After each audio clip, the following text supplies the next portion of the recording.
guys, so magandang gabi po sa lahat. So welcome back to my channel, Miss Aya Belito. So for today's video po, i-discuss natin yung duration, kung gaano ba umagal, ilang taon ba, ilang buwan ba ako nag-apply sa space, yung process na step by step. So I'll bring my laptop with me para maging consistent tayo din sa mga dates na ibibigay natin. So, let's start. Ayan. So, una po, nag-research ako kung yung review ko na experience niya. So, out na po nga siya. At maraming na yung beneficiaries niya. Kaya doon, nag-research ako kung paano. May mga tinatang mga teachers, may mga tinatang mga teachers, mga pansin ng client. At doon sa mga pansin nila sa websites nila, malalaman nyo rin kung susunod lang yung mga susunod. So, dito nag-start yung aking journey.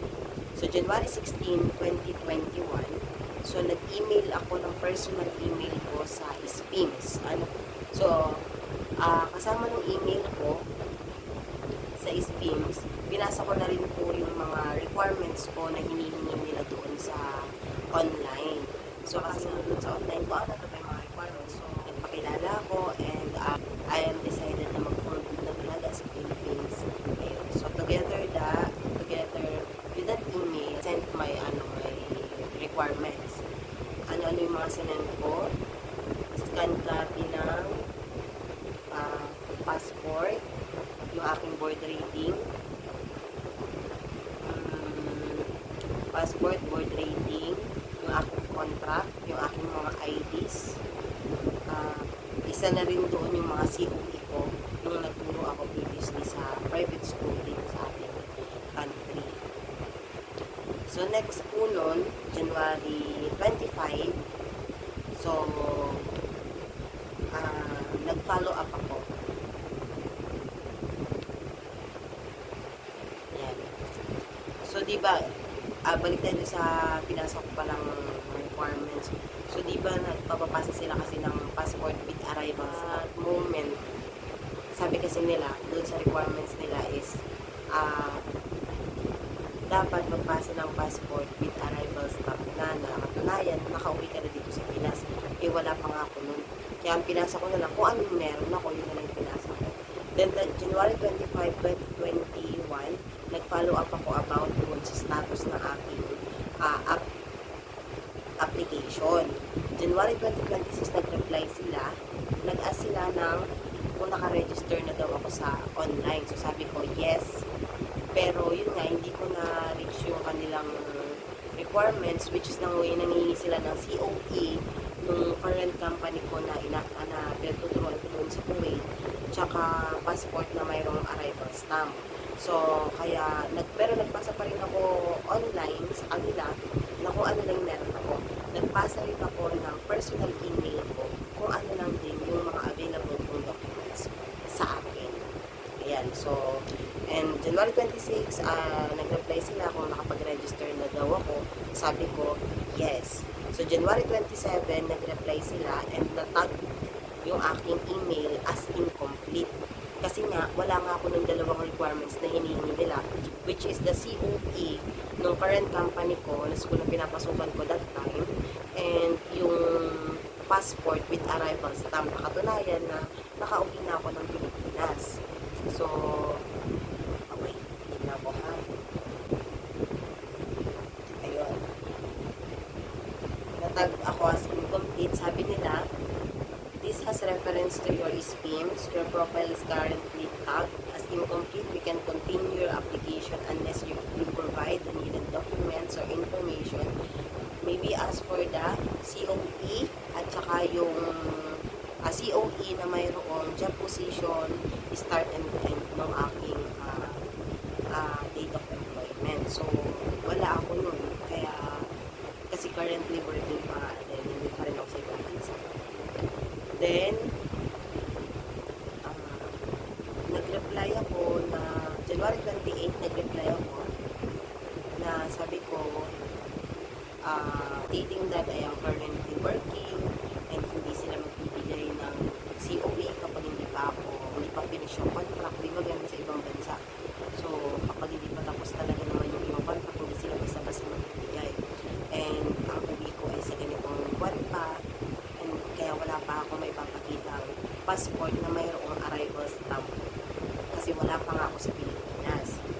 Tapos nag-reply sila. So, parang checkbox na. Dapat po may naka-indicate na start at date po at job position po na sa inyong ipapakita po ng document. So, ini-insist niya nung SPIMS na dapat meron akong employment record or COE na galing ibang bansa. So, ang reply ko na lang sa kanya, okay po, I will send. Thank you. Yun na lang. Yun po yung aking reply. So, at that moment, parang nawalan ako ng pag-asa kasi natag siya as incomplete and yung document na hinihingi nila is hindi ko kayang i-provide that time kasi hindi pa nga tapos yung aking contract. But then again, I do research and basa-basa ako ng mga testimonies ng mga iba pang teachers na hinakulog naman ko ng ganito, ganyan. So, ayun. Sumunod ko, ayan, pagka-send ko nun, parang pinag-pray ko na lang kay Lord na, Lord, ikaw na yung bahala. Ikaw na yung bahala dun sa process ng papers. Ganun. So, after nun, February 5, 2021, naka-receive ako ng email stating that please answer the following questions. Where is your preferred location of teaching? Maybe ask what professional education you took during college. So, parang doon ako medyo nabuhayan ng loob kasi nga parang tinatanong nila kung saan ko gusto magturo, ano daw ba ako, anong professional education yung kinuha ko nung college. So, of course, na-reply ko dyan. So, sila na yun, we have received your application and will undergo evaluation yung papel ko. So, ayan, meron na siyang haba yung kanilang important reminders na sinasabi, mga kasunod ng email. And then, after that, ayan, nag-reply ako dun sa email nila na yun. Sabi ko, good afternoon, ma'am and sir. So, my preferred school is Nagbalayo Elementary School, Municipality of Morong, Province of Bataan. Kasi ganun dapat complete. Yun kasi yung sabi sa my email. And I am Bachelor of Elementary Education, major in General Education. So, yun po yung sinabi ko. And then, maraming salamat. More power. Sinabi ko pa nga dun sa email ko na naiiyak po ako kasi naka-receive ako ng email na for evaluation yung aking document. So, meaning, naka-pass, kumbaga may pag-asa yung aking papel kahit na hindi ko na ipasa yung dalawang requirements na hinihingi nila sa akin. So, yan. So, medyo nawala yung kabagulan. And of course, nanlangin daw kay Lord na thank you Lord kasi nakareceive ako galing sa kanila. And then next po nun ay March 15, nag-follow up ako ng aking application. Wala silang response. So March 19, 2021, so nag-email sila sa akin stating that they finished their evaluation doon sa aking papel and sabi niya wala pa po kayong batch number. You will have your batch number once na na-endorse kayo sa DepEd. Yan. So March 19, naka-receive ako na finish na yung evaluation nila sa aking papel and we're waiting for the batch number. Sinasabi nila. So makakakuha po tayo ng batch number once na naipasa na yung mga pangalan natin doon sa DepEd ng SPIMS. Po? So, yan. So, we will include you for the next batch to endorse to DepEd, their final evaluation and possible inclusion for the next school selection. We are still evaluating, consolidating, and including other applicants to be included in the batch endorsement. Kindly wait for our next email. So, yun na. Pina-finalize na nila kung sino-sino yung mga i-endorse nila sa DepEd. Ayun po yun. March 19, 2021. Then, batch 20, I followed up. And same lang din po yung sinasabi nila na wait for the batch number na kasama ka na i-endorse sa DepEd. Yun, same lang din po. Ang mahalaga po dyan, from time to time, monthly tayo nagpa-follow up sa kanila. And pag nakaka-receive po tayo ng email, huwag natin kakalimutan na replyan yun kahit na, okay po ma'am, thank you po. Kahit ganun lang. Parang yun yung ticket mo na magsisilbi na alam nila na na-receive nila yung email nila kasi nag-reply ka. Next po,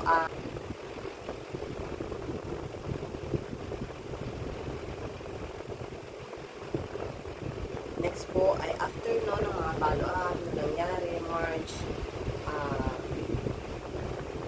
and April, so same lang din yung sinasabi nila katulad nila sinabi ko. So May 20, I received email from informing my batch number, which is batch number 22 po ako na na-endorse sa DepEd. At yung sabi nila, babasahin ko po sa inyo.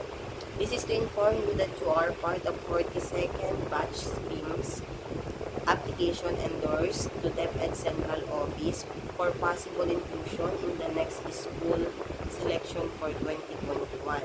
So, ayun. So, natuwa ako na naka-receive ako. Siyempre, every email na na-receive natin, nakakatuwa.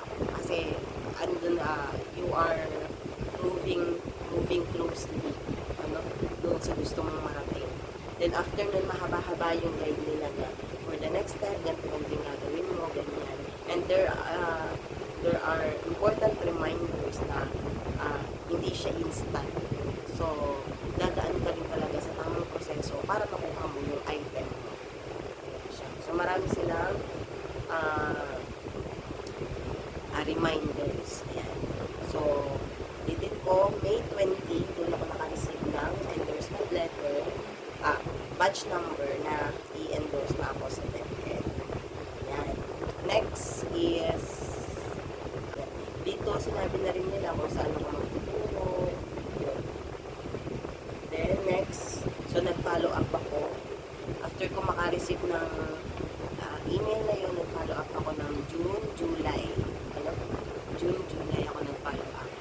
Tapos di na nasundan kasi sa dulo ng email nila, parang may nakalagay na you don't need to follow up from time to time. Sila na daw yung mag-i-inform kung nasa ang status na yung aking application. Kaya ang ginawa ko, June, July, nag-apply ako. Tapos pinalipas ko yung months. Hindi na ako na follow up. So, December na ulit ako nag-follow up. Kasi sabi ko pa, January na ako. Ayan, nag-follow up ako ng December 2. Same email yung pinadala nila na meron akong batch number and kasama ako sa may endorse sa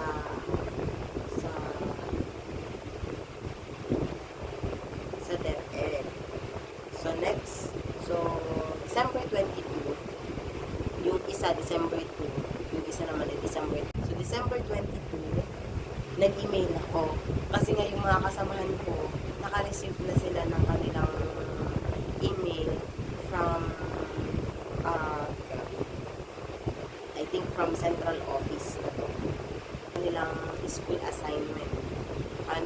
So, ako naka-receive ako ng applicant's preferred school assignment para confirmation kung doon mo talaga gusto magturo. So, sabi dito, based on the data, you're among applicants who are already in the Philippines or will arrive until June 2022. Please inform us immediately if your date of arrival has changed. After throughout evaluation of your application, you are now qualified to proceed to the next stage of the application process. So, yun. So, dito sa SPIMS, sabi ko nga sa inyo, once lang siya, once in a lifetime opportunity lang siya, kaya dapat decided kayo na pumili. So, dito sabi niya sa akin, kung nagbago daw yung date ng arrival ko, doon sa inyo lang sa kanila, dapat daw i-inform. Halimbawa, yung pasukan na, katulad ko, ang pasukan na June 2022. Ngayon yung sinabi ko sa kanilang arrival date ay June kasi nung una. So, ang ginawa ko nang in-inform ko sila na focus pa ako every time na may mga changes news, kailangan nyo silang i-inform. Ano? And then next, kaya lang dito, ang sabi nila, dun sa school na gusto kong puntahan, sabi niya, no shortage in nagbalaan yung PS, Division of Bataan, in-state doon yung school ID. So, tapos, school name, sinabi nila doon kung anong school sa Morong ang mayroong slot, which is the Kanawan Integrated School. So, of course, alam kong malayo, it almost 15 kilometers yung layo niya mula doon sa amin. Oo, 15 kilometers mula doon sa amin hanggang doon sa school na pupuntahan ko. Grab ko na rin. Kasi ano na yun, opportunity. Ayan. Tsaka, kung tutusin, kapag nasa ibang bansa ka, mas malapit na rin yun talaga. Yan. Then, please reply to the email regarding the email of the school listed above that you have selected. For the list of requirements you can prepare while waiting, please see the file below. So, ayan. So, yung bagong school na preferred school assignment ko is yung Kanawan Integrated School. Kasi nga sabi nila, walang shortage dun sa pupuntahan. And that's fine. It's still a slot for me. So, then they emailed me back na, ayan, stating the region, the school number, school ID of the napupuntahan ko, at yung location. Ayan. So, sinabi din nila, sinali na rin po namin kayo sa school selection 2021 dahil based sa inyong application, isa po kayo sa maka-uwi or uwi pa lang sa Pilipinas before June 2020. Inulit nila kung hindi ka pa daw sure na umuwi, inform them para alam nila.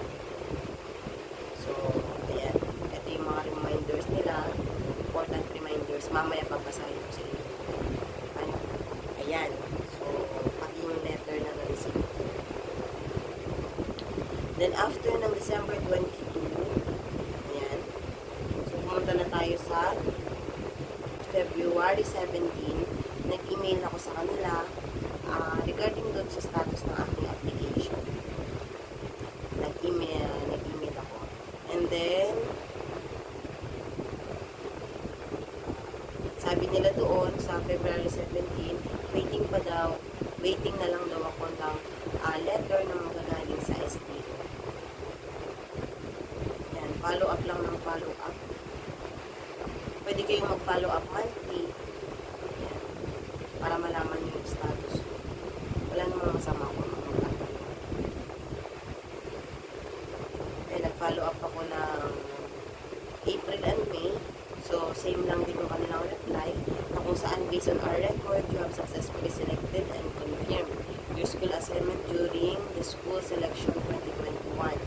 Kindly wait for the email and endorsement letter from the DepEd Central before you report or coordinate with the school division office or the STO.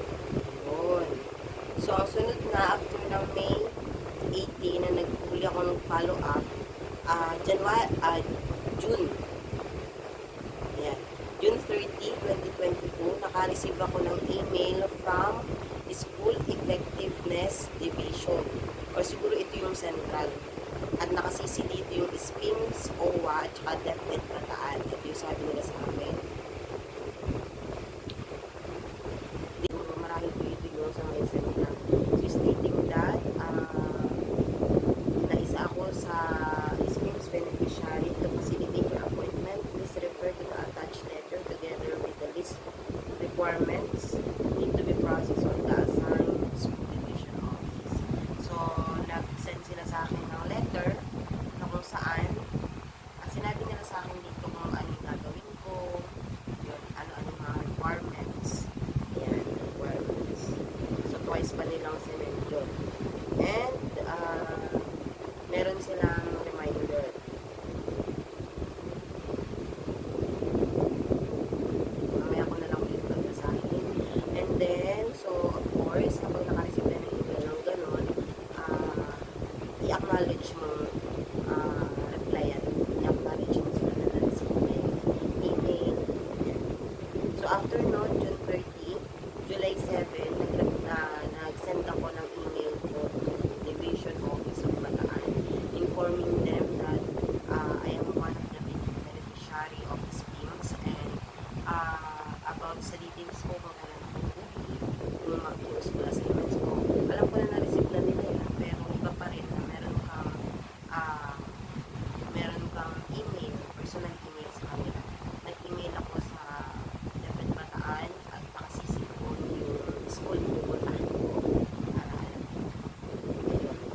then after that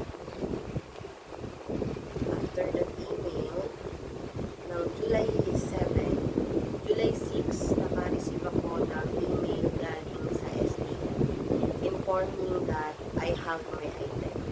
Meron akong number. Ayan, sinend nila sa akin yung number ng item ko.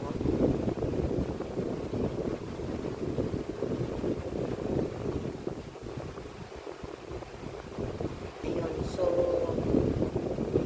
July 30, naka-receive ako ng email galing sa SDO na acknowledge of your email. So, kinonfirm nila na yung email ko ng July 3 ay July 7. Confirm. Ano? So, meron naka-indicate doon na advance information on the allocation of deployment of new teacher position from kindergarten to grade 12 for school year 2022-2023. The Department of Budget and Management in coordination with Overseas Worker Welfare Administration have allocated one teaching item for Ms. Irene Padelto with the following information. So, naka-indicate dun sa email yung item number ko, yung station ko, and yung address ng aking school. Ano? So, ayan. So, nag-send din sila ng ayan. So, kasabay ng send ng galing sa SDO Bataan. So, sinend na rin nila sa akin yung mga requirements na dapat ko complete. Of course, ayan, nag-email back tayo sa kanila regarding sa ating arrival, which is August. Ayan. So, sabi niya mag-report daw ako doon ng nagre-report niya ako doon ng August 22 pasukan with regards to yun. Ayun, nagre-report na ako ng August 22 pero hindi pa ako nagre-report kasi nga nandito ako sa anyway, so that's the end of the process ng aking pag-a-apply ng SPIMS from the creation of teacher 1 position sa public school. So, after po maka-receive ng email galing sa SDO Bataan na nakapante na ako na pag-uwi ko, meron na akong item. Hindi ko na kailangan mag-demo. Ayan. So, waiting na lang for the arrival ko. Kasi ang uwi ko noon ay August 30. Then after noon, mga August 30 lumapag na kami dito. Tapos September 5 hanggang September 14, tinawagan na ako, nag-ayos na ako ng aking papers.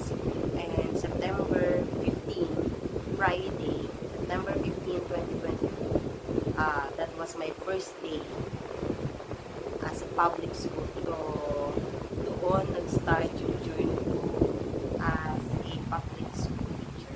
Natanda ko yun. September 15 tuwing cut-off job.